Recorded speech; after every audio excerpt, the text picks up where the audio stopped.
All right, my people, now welcome back again.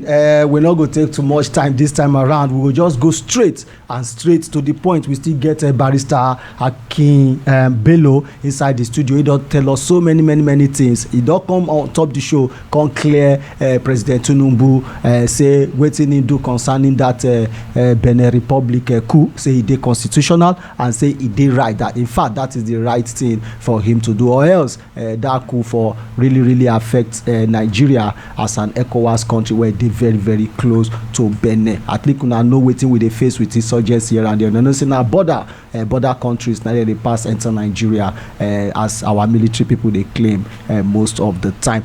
Barrister Bello, you are welcome back to the show. Thank you very much. This time around, I want to talk about the increasing rate of coup in Africa. In recent time, we have discovered that coup is beginning to happen in every part of Africa. We saw Guinea-Bissau recently. Yes. You understand, and then so many other countries like the Association of the Sahel states Nations that we mentioned earlier on. So, what, in your own view, is the cause of this increasing rates in coup in Africa? Thank you very much, MC Talk. The major reason for coup is not far-fetched. If you observe very well, most of all these nations that are orchestrating this coup are nations that are suppressed by international rulership. Nations that international nations are usually suppressing the growth of these nations. It is easier to say that a democratic nation is a growing nation. But in this same Africa, we've had various histories of how democratically elected presidents have abused powers, abused policies, and enhanced and enriched themselves with the wealth of the nations. And the citizens will be drowning in abject poverty. All of this act is not far-fetched from the fact that there is what we call a strategic manipulation of international nations, most especially the fourth world countries. For example, nations colonized by France don't breathe except France release airspace for them to breathe. Nations colonized by the British, with Nigeria as a major example, don't breathe except policies that favor Britain and America are enforced. So it has come to a realization where the citizens are seeing that a democratically elected president is always rubbing palms with these international oppressors, all in the name of international diplomacy.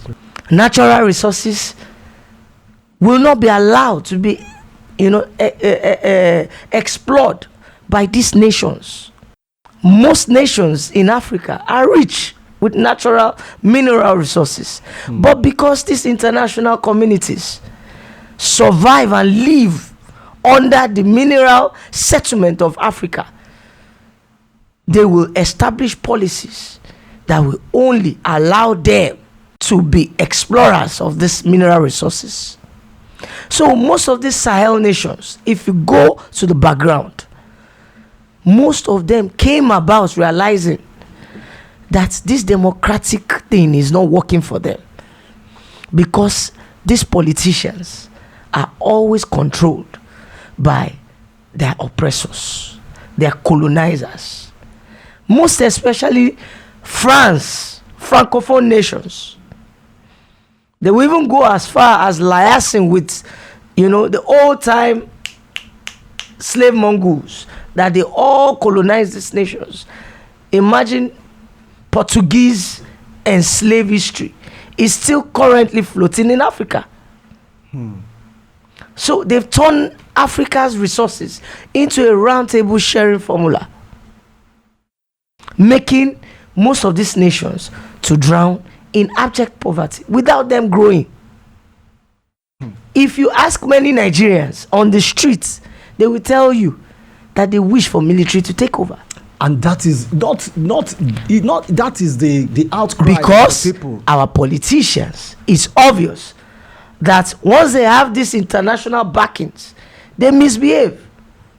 But what is the way forward aside coup? You know, you have said it before that coup is not the right way. It's an unconstitutional action. So in all this that you have, you know, tabled for us now, what is the way forward for Africa? Because definitely this coup, this rise in coup, you know, rates in Africa is adversely affecting democracy in Africa. It's threatening democracy in Africa. Absolutely. It's coming closer and closer and closer by the day. Yes. Are you understand what I'm saying? So what is the way forward to avoid coup and also to place Africa in the right trajectory, you know, devoid of this colonial masters incursion like you have just outlined?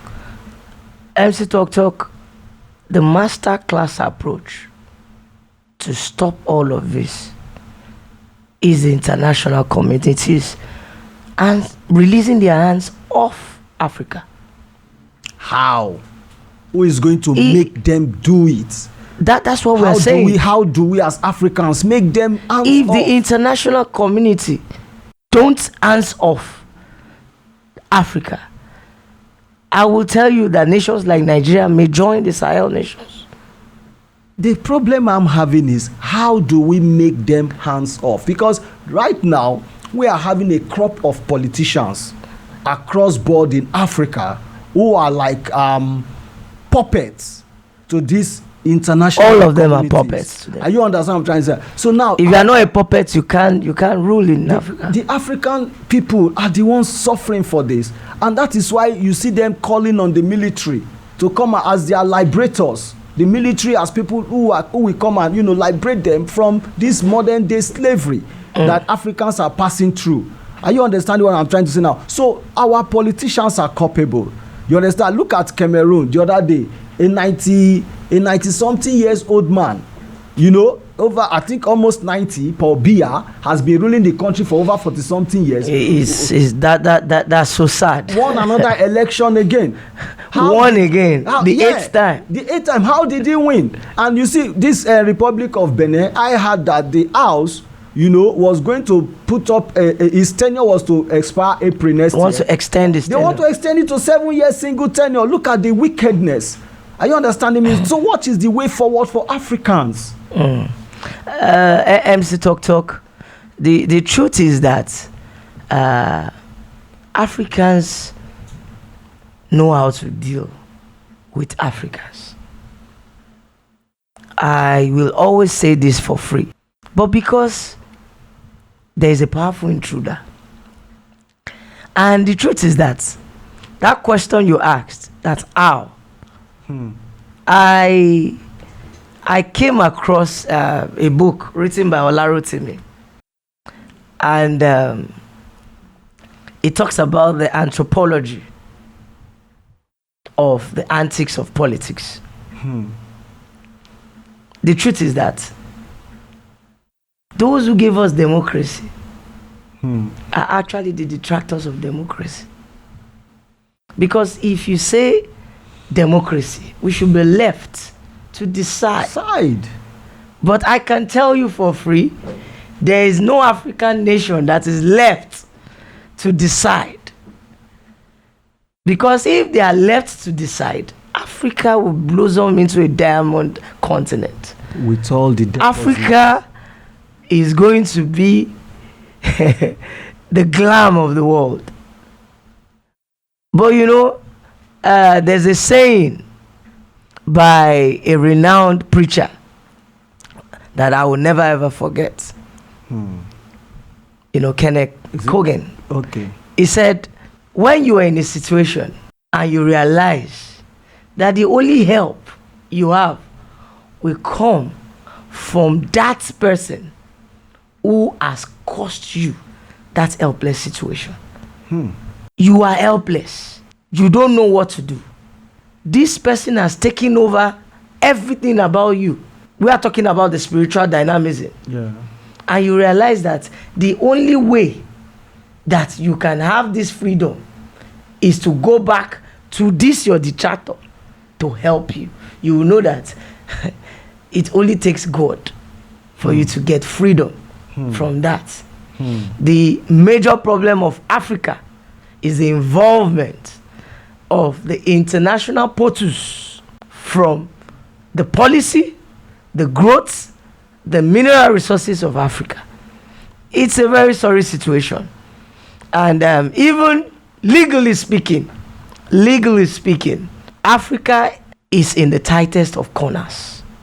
Because the nation of Africa, or the nations of Africa, have been sidelined from excavating, recreating, and establishing policies that can help our continent grow. It's so sad. Very sad. It's so sad for Africa, and it's so pathetic for African leaders who claim to be coming into office, to provide solution to the country's problem, and are also dancing to the tunes of the so-called international oppressors. It's so bad. My father used to say, now when you pursue goat reach wall, at that time you go know say the goat get teeth. Let me avert your mind to the financial dynamism of the world. Talking about the IMF, talking about the World Bank, talking about the Wall Street policy in the economic affairs of the world. Which place is Africa? Africa does not have a stand in all of this. The only thing Africa does is to become a stooge. Africa has become a nation where it is already tagged the intervention continent. This same Africa is where 75% of resources in the world is gotten from. Take a look at Russia. The only reason why Russia is an enemy to UN is the fact that Russia decided to have its own freedom and control its own resources. If Russia was a nation they could control, Russia was never going to blossom the way it's blossomed, because they would have hijacked the resources of Russia, and they will brandish it with a policy that will not make Russia to be able to explore our own natural resources. So virtually all the profits of his resources will be going to a pool of fund that is only being utilized by some very powerful people in the world. It's so sad and so sorry. It's a sorry case, like Senator, is it Senator Bayagbon? We say it's a pitiable case. It's a pitiable. It's such a pitiable situation. Honestly. So let's come back home. We want to look at the recent withdrawal of. We just have about 8 minutes to round up, this conversation. We want to talk about the recent withdrawal of police escorts from prominent Nigerians and public office holders. You understand? And recently, I don't want to go into it. We had Professor Wole Soyinka making a comment about the president's son. You understand that? I think that's his personal opinion, actually. Saying that president shouldn't have sent Nigerian Air Force to go to Benin to go and make that fight. They should have just sent his son and his entourage, his group of armies that follow him about. That is saying that a huge amount of army follow the president's sons about. But right now we are dealing with a case of withdrawal of police personnel from public office holders. Are you understanding me now? What do you think is the aim of this? Is it like a vendetta thing, or is it to expose politicians that are not in the good book of the government? Or so why is the police taking this step, this move at this time where everybody they know needs security?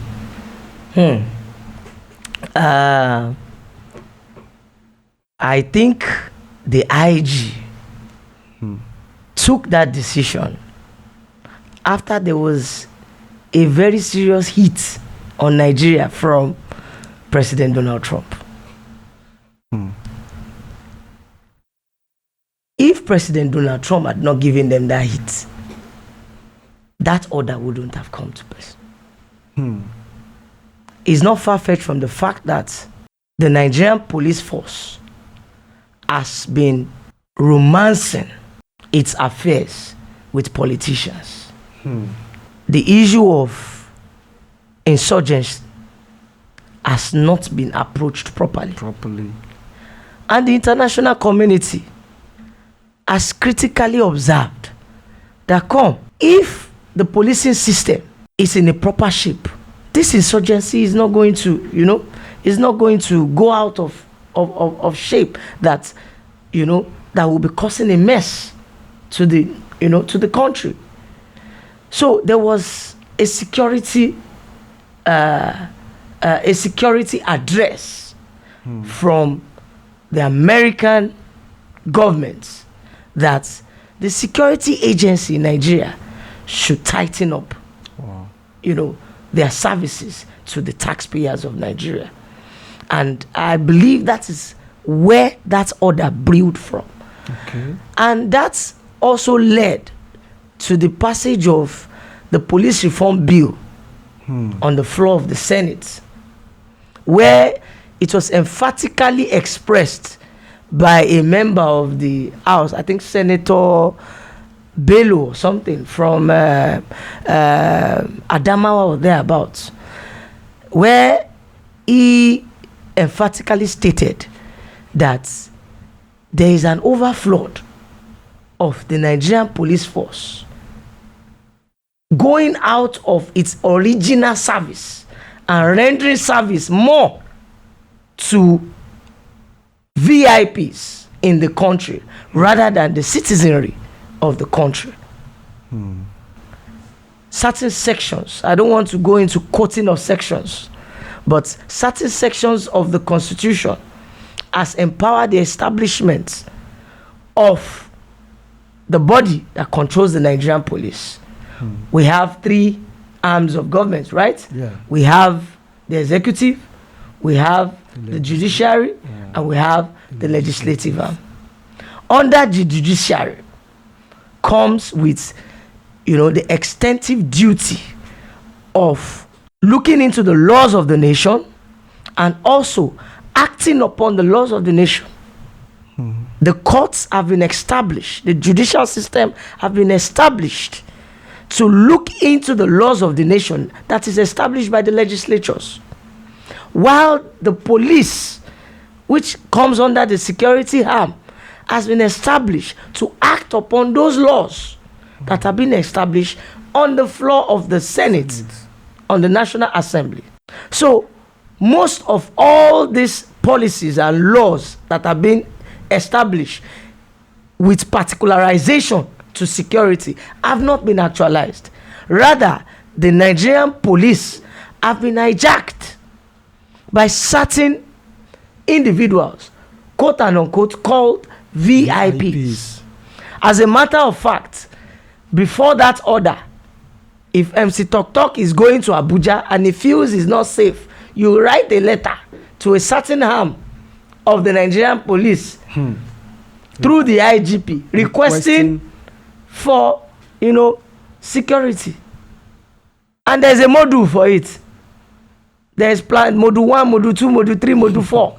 If you want 5, there's a fee for it. If you want 10, if you want escort with vehicles, there's a module with for siren. It. So it has literally become a money-making gear.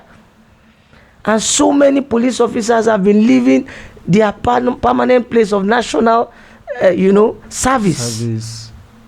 Most of all these policies that have been transferred to the warring zones, the Sambisa zones, the Boko Haram zones, they will rather attach themselves to VIPs rather than going to that permanent place of national duty. So I believe that the IGP has taken the right step in the right direction, and looking at it, you know, in a diplomatic form, when the VIPs realize that they have to pay from their nose for the services of private security, you know, individuals, they will work more to ensure a safe society, that the society is safe. That's a very good angle. So I believe that they must have thought over this, and I'm sure this idea came from an international expert field. Yeah. Because if you realize, it was when Donald Trump started raining hell, that is when all of this came up. Started coming up. Because if America had come into Nigeria, it will be a Benin Republic. A replay of Benin Republic in Nigeria. It's not what we even pray for. Because, yes, we don't pray for it. When we look at history, when we look at how they invaded Iraq, how they invaded Libya. And a lot of people are attributing the incident of Donald Trump to Nigeria to Tinubu to Benin Republic. It's two different situations. I was going to ask that is it comparable? No. It's two different positions. Donald Trump coming into Nigeria, that is an overplay of power. Tinubu going into Benin Republic, it's a precise action that is of necessity. Donald Trump coming to Nigeria, the question is it necessary? We are a sovereign nation. We have our security we say it's not necessary, but like there is no breakdown of law and all that. Listen, but Gumi said something recently. I think I was reading it, and he said he is saying it categorically that Nigerian army can never defeat terrorists in Nigeria. Gumi said it. We've discussed on that, sir. Yeah, so we he's profiteering. We have the situation at hand, whereby somebody has said it, who is close to them, said it wholly, that Nigerian army cannot defeat, this insurgents in Nigeria. So don't you think we need international help at this time? Well, the international help we need is what I think Tinubu has requested President Donald Trump. Which is? From a top gear information, I heard that there was discussion between President Trump and President Tinubu. And what President Tinubu requested for was the help of American government in intelligence, support. Yeah. So I think that is the right thing for America to do, rather than raining hell and even creating a narrative that there is a religious war. We'll put a hold on it, on that. Our viewers said we could talk on and on all these matters, but there is no time. We have limited time, on the show. My producer already done the tapping leg, tapping hand, tap everything when he gets to stop me on the show.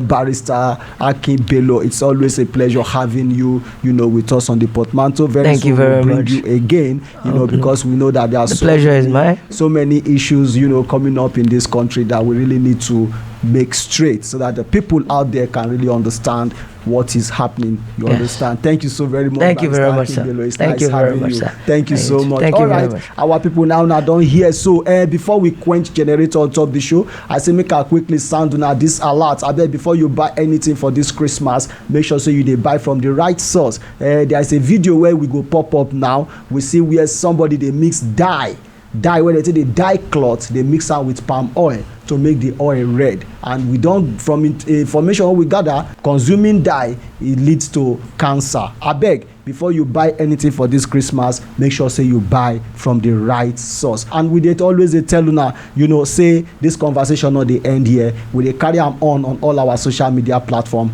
Our handles just dey scroll on top the screen now. Barrister Akinwunmi handles today on our screen now. Engage am on some of the issues when we raise. If you engage us too. All right. Thank you. Make you not forget so you be Naija. Anywhere you dey, make you dey rep this country well. Not follow them put hand for wetin go spoil this country name. Not do drugs because you no get any better thing where they do for body. Until the next one, I say make una hold una chest tight.